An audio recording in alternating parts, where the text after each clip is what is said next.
ওয়াকফ সংশোধিত বিল 2024 বাতিল। আরজিকরের ঘটনায় ন্যায় বিচার, সিমলাপাল ব্লক হাসপাতালে পরিকাঠামো উন্নয়ন, দ্রব্যমূল্য বৃদ্ধি রোধ সহ একাধিক দাবিতে বাঁকুড়ার জঙ্গলমহলে আন্দোলনে নামল আইএসএফ। বৃহস্পতিবার আইএসএফ সিমলাপাল ব্লক কমিটির ডাকে দাবি সম্বলিত প্ল্যাকার্ড, ফেস্টুন সহ মিছিলে পথে হাঁটেন ওই দলের নেতাকর্মীরা। পরে সিমলাপাল বিডিও ও থানার ভারপ্রাপ্ত আধিকারিকের হাতে 23 দফা দাবি সম্বলিত স্মারকলিপি তুলে দেন আইএসএফ এর এক প্রতিনিধি দল।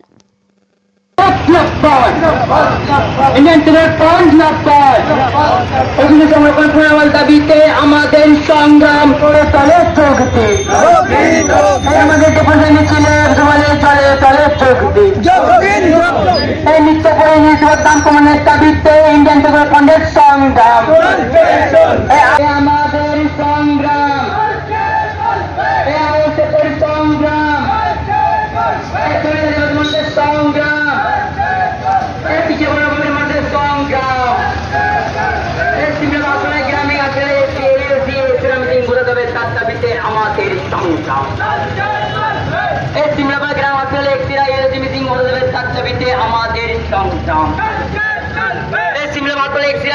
হতে তার দাবিতে আইএসএফ এর সংগ্রাম, অভিযোগ সংরক্ষণ পুনর্বহার দাবিতে আইএসএফ এর সংগ্রাম, আইএসএফ জিয়াবাদ, আমাদের সংগ্রাম।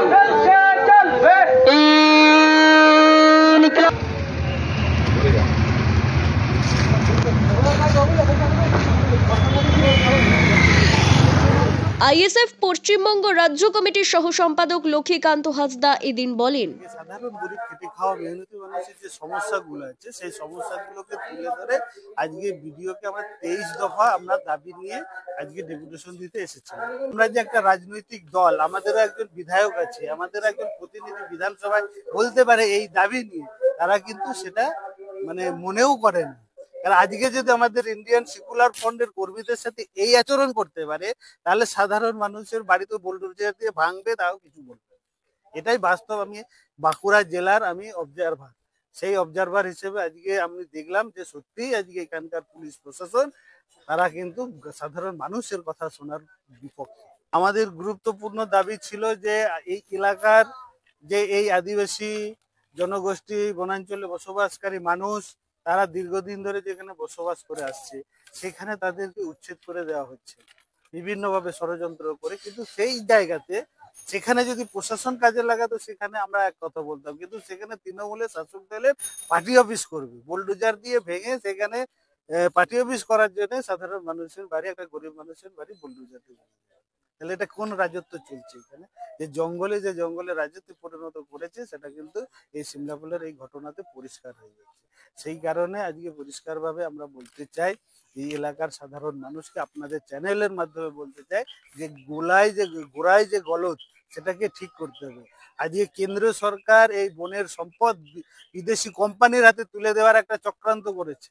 সেই কারণে 2006 যে বনাধিকার আইন ছিল, যে বনাঞ্চলের মানুষের যে রক্ষা কবচ ছিল, সেটাকে ভায়োলেট করে 2023 অধিনিয়ম সেটাকে নিয়ে এসে আজকে আদানি আম্বানির মতো শিল্পপতিদের বিনা পয়সায় এই বনাঞ্চলটাকে তুলে দেওয়ার জন্য ষড়যন্ত্র করেছে। এর বিরুদ্ধে আমাদেরকে লড়াই করতে হবে। আমাদের দাবি আজকে পরিষ্কারভাবে আমরা বলেছি যে আমাদের এই সাধারণ মানুষের জন্য অনেক সমস্যা আছে, সমস্যা তাদের সাথে প্রশাসনের কোনো রকম সম্পর্ক হয় না, আপনাদের যা ব্যবহার।